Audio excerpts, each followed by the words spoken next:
Touch Dilek, welcome to Tibettv's weekly analysis. Tibet is known for its rich cultural heritage and as Asia's water tower.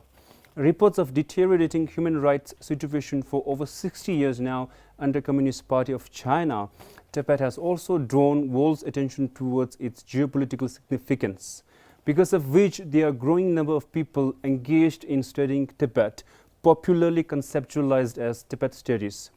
In India today, Tibet studies is an emerging scholarship. To unearth the importance of Tibet studies, I am joined by Professor Sauti Chawla, whose study also encompasses the study of Tibet.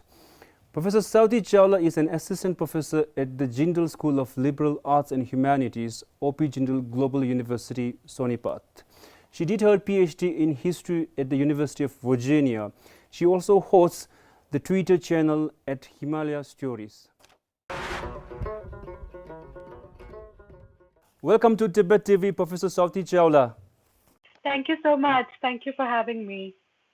Ma'am, I would like to first begin by asking about your association with Tibet.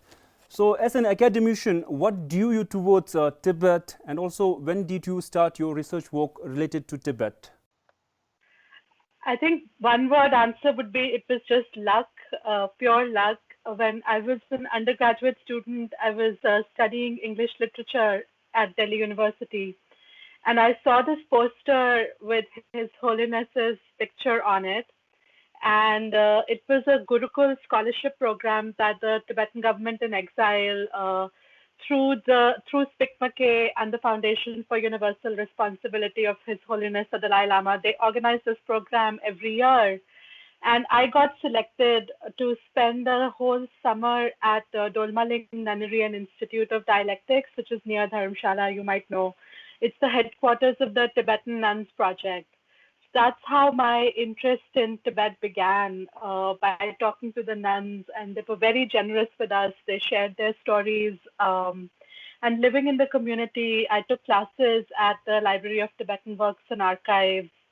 And that's how I got interested in studying about Tibetan exile. So my MPhil was on Tibetan institutions in exile, and I looked at the Tibetan Nuns Project and the Tibet Museum. But when I started my PhD at the University of Virginia, I moved to a history department. So I changed streams. And then my interest, by working in the archives, it became a little more, it went back in time. So not starting from 1959, but starting at around the time of independence in the 1940s, at the cusp of independence, at the cusp of the transfer of power.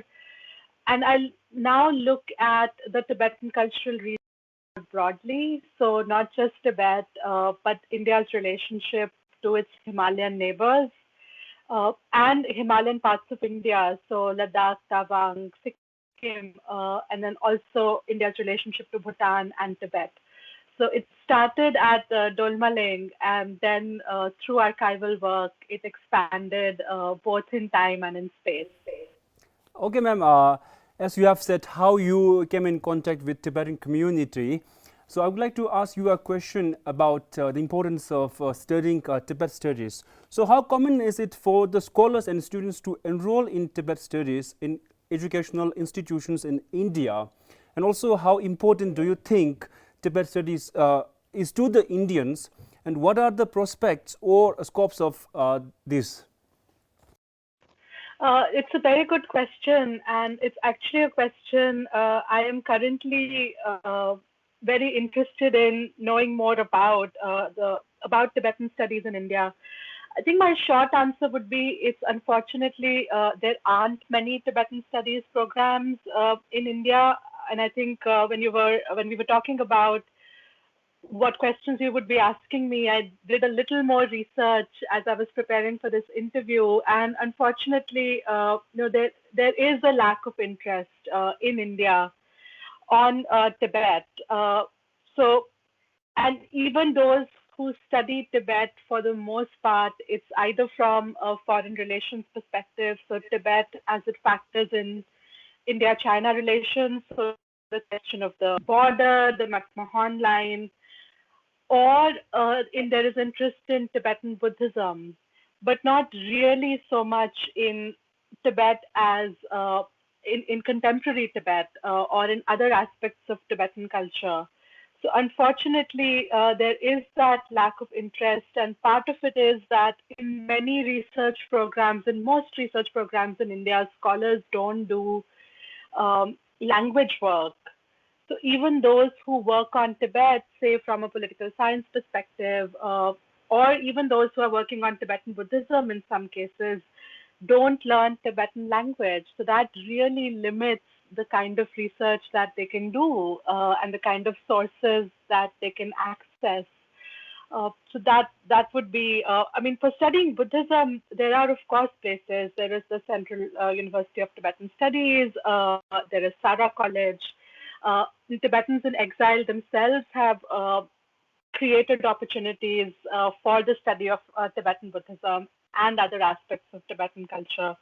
But I think broadly speaking, there is a general, there isn't sufficient interest, I think. And the interest that there is very limited. So Tibet, as it's subsumed within India-China relations, or the study of Tibetan Buddhism in times past, not even so much religion, contemporary religion or religious practice.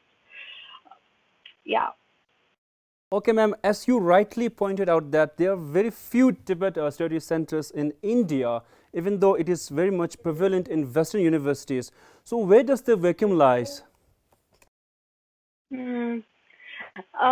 That's also a very good question. So if you think about, say, the United States, and there are many, as you rightly pointed out, programs of Tibetan studies. So when I was at the University of Virginia, there were colleagues of mine who were studying Tibet in an anthropology department, in an education department, in religious studies, in history. But where we have to understand what enables setting up of programs and what enables creating opportunities for research. So in America, there is an interest. Why is there an interest in studying different parts of the world? And what is the history of those programs? What is the politics? So if we understand it through that perspective, then we would see why is it in India that there aren't all these programs. It's perhaps because we understand we are still very entrenched in studying through nationalist frames. There is a phrase in history, methodological nationalism, which means that we only study, history is the study of nation states. So when we study Tibet, we study it either as part of China or as Tibet as part of India-China relations. So there is the Chinese nation state and the Indian nation state. So now, with an interest in borderland studies, in studying the Himalayan region, I see that that is changing a little bit. But I think our programs are still very much entrenched in traditional ways of studying regions. So both in political science and in history, I think that's what is partly responsible for a neglect. And the other is, of course, like I said, there aren't resources to learn language, and programs don't emphasize language training. So that also then limits the kind of work we can do. And this is not just true for scholars of Tibet. Even scholars of Latin America in India, they're not doing language work across the board. So there are very few languages that you can learn relatively easily that are accessible. And again, I would say here, Tibetans in exile have made it more accessible than it used to be. It's easier now to learn Tibetan. But it's not something that is emphasized in our university training in India. It's one of the reasons I went to the United States. When I decided that I wanted to study the Tibetan cultural region, my advisor at Delhi University said that you would need to do language work. So it would be better to go to a university which incorporates language training as part of your PhD work. And in hindsight, that was very good advice. I think that is one of the reasons why we suffer in India, doing research in India. Okay, ma'am, now I'm coming up with a very important question. Many scholars associated with Tibet studies face some implicit restraints like visiting Tibet or meeting officials of Central Tibetan administration in Dharamshala. Have you ever faced such kind of challenges? If so, how do you overcome them? Yeah, so I think this is what we call a bread and butter question. Many researchers would ask themselves this, and these kind of restrictions often determine what we study and what we don't, what's accessible and what's not. So yes, it is true that not everybody is able to get the necessary permissions or funding for research in Tibet. Actually, foreign researchers also face restrictions in parts of India. In Sikkim, for example, there is the inner line permit. So, traveling to Sikkim and doing research in many places in India is not as easy. But fortunately, my work was based on archival research in India, Nepal, the UK, and the US, and I didn't have to travel to Tibet. And for this archival work, I was fortunate to secure funding to travel. I personally have not faced difficulty in meeting CTA officials, but I would say that these meetings require a lot of advanced planning and also funds to travel to Dharamshala. So some of it might change now with COVID. Hopefully the changes stay later, but interviews often have to be done in person. So, think of an Indian student, say in Maharashtra or in Tamil Nadu, having to travel up to Dharamshala, so get a small grant, and grants are not always easily available. There are limited opportunities, so I think that really limits the kind of work we can do. I would also say, and this is something we don't emphasize enough in India, I think, is that research doesn't exist in a vacuum. We stand on the shoulders of other researchers, of others who've gone before us. So I think there, I was very fortunate. As I mentioned, I had the scholarship from the Foundation for Universal Responsibility, long name, Foundation for Universal Responsibility of His Holiness the Dalai Lama. So I had contacts through that fellowship, and I had contacts in the Tibetan Nuns Project. So these contacts helped me set up my first interviews. Then at the University of Virginia, which has one of the longest running and one of the largest Tibetan studies programs, again, my seniors and my professors knew people in the field, and they helped me when I first arrived. My Tibetan language teacher at UVA, Genset Chonchor, his family in Kathmandu helped me with logistics, with arranging interviews when I traveled to Nepal. And then some of my funders, like the American Institute of Indian Studies, they provided letters of recommendation, and they helped me again when I came to India for my research. So I think my experience is not representative of all researchers. So there are those who are starting out without these valuable connections, without the funding, without language training or university affiliation. And I think they face many more hurdles than I did in securing permissions, in arranging interviews. So I think places in India, and here I include the CTA and its departments and Tibetan settlements, I think they can do a better job of being more accessible to researchers and to be more sensitive that not everybody is starting out with these connections. Not everybody has a university affiliation or an institutional affiliation. So how can we make it easier for them and relax some of these requirements that I was fortunately able to meet, but I'm sensitive to the fact that not everybody is. Okay, ma'am. I have also noticed that you are hosting the Twitter channel called at Himalayan Stories. So I would like to ask you a question on this perspective. Right? Why Tibet study is normally tied up or marked with the name quote and unquote Himalayan studies in India?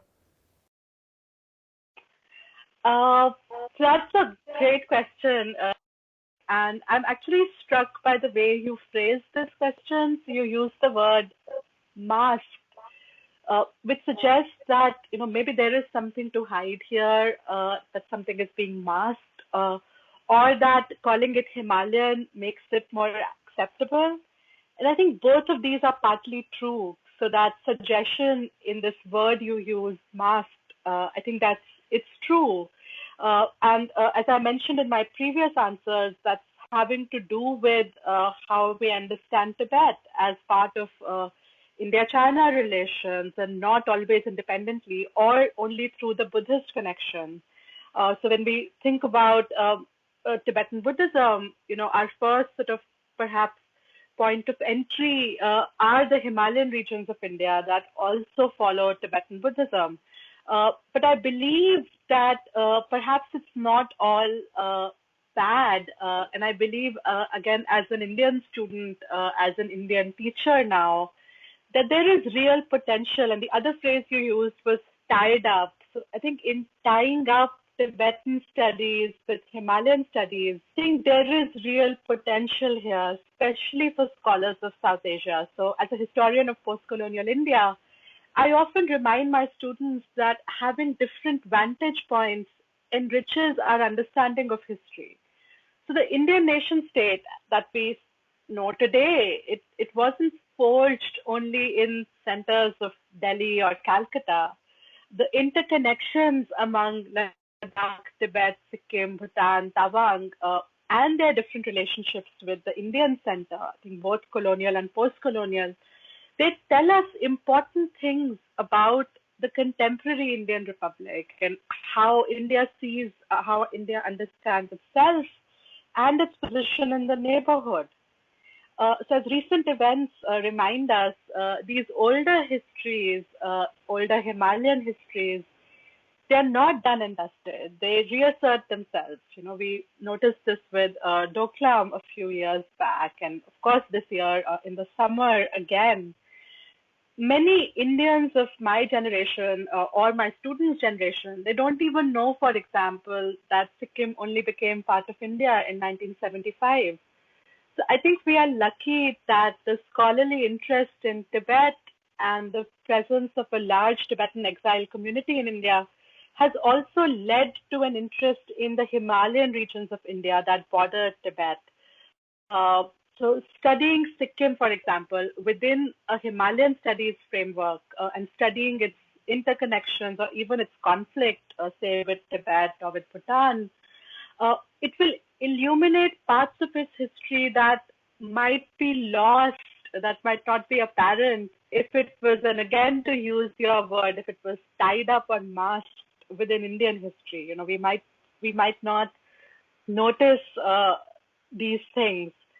So I think Himalayan framework has real potential, and so does the framework of borderlands for the study of the region. Okay, ma'am, this is my last question. I'm sure there are many young Indian scholars who wish to become Tibetologists in coming years. So what are your guiding words for them?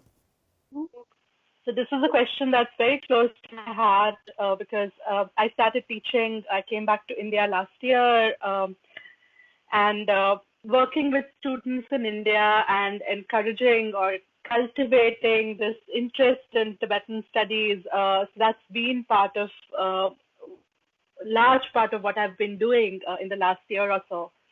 So I think my first piece of advice or a reminder here would be that students in India, we should remember that we are actually in a very advantageous location for training in Tibetan studies, both for learning the language and for research. So for historians and political scientists, for example, archives in India have very rich material on Tibet and on the Himalaya broadly, which very few scholars have mined so far. The National Archives of India in Delhi, they have valuable documents from the colonial period and the first few decades of the post-colonial period. In fact, the Institute of Chinese Studies, they have meticulously catalogued many of these files. The Nehru Memorial Museum and Library in Delhi, they have private papers and oral interviews of officials posted in Tibet, Sikkim, and Bhutan, which are again useful resources. many smaller state archives in the Himalayan region, in Sikkim, for example, in Jammu and Kashmir, in Ladakh, they also house important collections. And for scholars of Tibetan exile in particular, the Library of Tibetan Works and Archives in Dharamshala is a great place to start, as well as more informal archives within different CTA departments for materials at different Tibetan settlement offices, and the other Indian state government archives where large Tibetan settlements are, so Karnataka, for example. So my advice would be that after doing preliminary secondary research, scholars in India should really get out there in the field, into the archives, and read these primary sources. And many of them are in English, so language is not a barrier. Though, of course, if you know Tibetan, Hindi, and other Indian languages, it's always helpful. The second piece of advice would be language training. As I mentioned before, most programs in India don't emphasize language training, which is seriously limiting. So now there are programs in Dharamshala and in Sarnath at the International Nima Institute, that, where you can go and you can learn Tibetan language. The Library of Tibetan Works and Archives has published some very good textbooks. So there's a recent one that a colleague of mine from the University of Virginia, Francisca Oetel, co-authored. It's a multi-volume Tibetan language textbook called The Heart of Tibetan Language. So once you attain a basic level of proficiency, then you can do one-on-one sessions with a native speaker. It can help you get more fluent. And we are lucky that there is a large Tibetan exile community. And if you're a student in Delhi or in Bangalore, you could find somebody that you can practice with one-on-one. That's how I got more fluent in Tibetan. My house in Delhi is very close to the Tibetan youth hostel. And I had somebody that I practiced with who made time a couple of hours every week. So I think we are in an advantageous location. And finally, I think, as I was saying, researchers should remember that we stand on the shoulders of others, that we do not produce our work in isolation. So my advice would be to actually look for opportunities to collaborate and to send your work for feedback.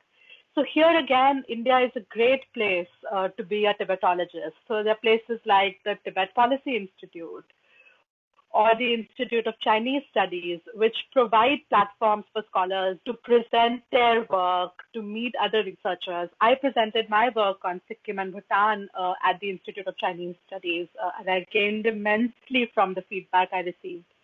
There are also many Tibetologists and Himalayan studies folks in academic and non-academic spaces across India, many of whom I personally know are thrilled to meet young scholars. So among professors, there's Professor Aniket Alam at IIIT, Professor Sonika Gupta at IIT Madras, and she has a team of researchers with her, Professor Jigmeyeshe Lama, who's in Kolkata, Dr. Sering Chonjam Bhutia, who is at the India Quarterly. There's Professor Sadiq Wahid at Shiv Nadar in Noida, Sarjoti Gohen at Ashoka University. So I think there are these people that you could write to, that you can collaborate with, send your work to. So don't think you're working in isolation. Build that community. And again, I think in India, in research programs, we don't emphasize enough the importance of that community. That and that's something I learned in the US when I was there. There was nobody else in my department in history who was working on Tibet. But there was still a large community of Tibetologists from religious studies and anthropology and education, other departments, from whom I gained immensely. So I think I would encourage young students to overcome their shyness and their diffidence and get in touch with others. So you mentioned my channel, Himalayan Histories. I actually built a lot of these connections on Twitter through that channel. that's how I met Omer Ahmed, for example, who works at the Third Pole. I met Dr. Deep Pal, who's at the National Bureau of Asian Research. So many of us are actively looking to collaborate. We are, this is something that excites us. We are interested in it. So being in isolation, reach out and networking is a bad word, but I think as a researcher, as a scholar, it's very nourishing to have like-minded people participate in conversations like this one. So I was, when I was preparing for this interview, I mean, just looking back at my own journey and some of these questions that I was preparing for, it brought back very pleasant memories and memories of all of these people who've helped me be where I am today, whether it's at the Tibetan Nuns Project or my Tibetan teacher. So I think I would want all students to understand the web of connections that makes research possible. It doesn't exist in isolation. Sorry, I think that was a very long answer. It's okay, ma'am. It's okay. With this, we are going to wind up today's discussion. So I would like to thank Professor Sauti Chawla for joining our program. Thank you very much, Professor. Thank you. Thank you.